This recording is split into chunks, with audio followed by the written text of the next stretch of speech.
Pro Football Weekly is continuing to look for the best offense in the NFL. You guys vote who wins. Our last matchup was the Packers and Cowboys, and overwhelmingly the Packers with 86% of the vote move on to face the Lions. And now we move to our third matchup of the first round. It's the world champion Giants going against the Saints, and Hub Arkush and Eric Edholm are in the trenches to battle it out. All right, Eric, we roll on with our series of comparing some of the best offenses in the NFL, and in this particular one, I've got the Saints, you've got the Giants, and I win. Well, if that's all you got, let me take over and start this argument off. I'm talking about a New York Giants offense that was top 10 in points and yards last year and still had the 32nd ranked run game in the league.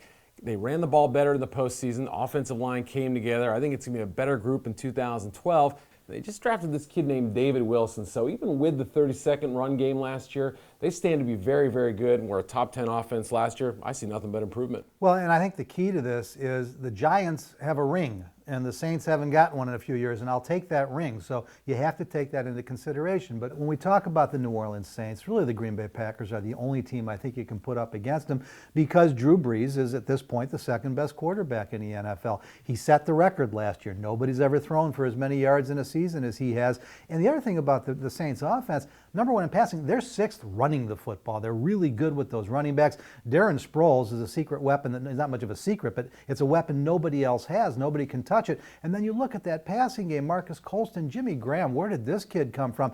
And the depth at wide receiver, even with Meacham gone, you've got Devery Henderson there, you got Lance Moore there, and Pierre Thomas is a factor back. So I don't know how you attack this New Orleans Saints team. Their weapons are outstanding, there's no question about it. But I'll counter with Victor Cruz, who was third in the NFL in receiving yards last year. What an outstanding season. 5 touchdowns of 65 yards or longer. And Hakeem Nicks, who I think could actually have a better statistical season this year. You watch the way he played in the playoffs. You've got those three with Eli Manning. It's going to be amazing. I can't wait to see those guys for a full season compete. They're good enough to win a lot of games. As far as dominating games, you look at the Saints, again, you're talking first in total offense. You're talking first in average game per play. You're talking fewest sacks allowed. I mean, every category. I think they're first in third down efficiency. They're really unstoppable. And now we even come to the offensive line. You got the two best guards in the league in Jari Evans and Carl Nicks. You let Nicks get away, so you go out and you get a Ben Grubbs. I mean, you got Pro Bowlers at tackle.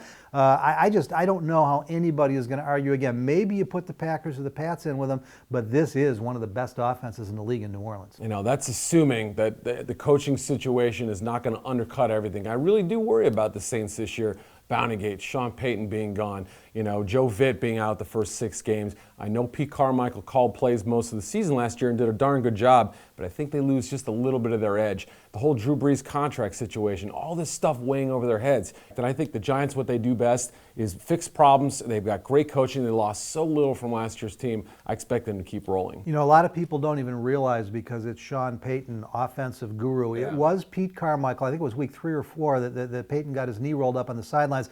Carmichael called plays the rest of the season, even after Payton came back. So Carmichael knows what he's doing. I think the bigger concern is the Drew Brees contract. I think if that doesn't work out well, I think a lot of players have got to be saying, hey, if Drew Brees can't get paid, who can? So I think you're right on that one. There could be some problems because they're making a big mistake, at least PR-wise, by not getting that done. But if it's talent versus talent, I don't know how you don't take the New Orleans Saints. I'm going to stick with continuity here. Giants, Tom Coughlin, Eli Manning, Kevin Gilbride. Those guys have worked together so long. They know each other inside and out. Giants are going to be a more consistent team than they were last year. Could be, but they still don't have the talent the New Orleans Saints have, so we'll see if talent wins out. It's now up to you, the viewer, to decide who moves on, the Giants or Saints. You can go to Facebook or Twitter. You can comment at YouTube or vote on our poll at ProFootballWeekly.com.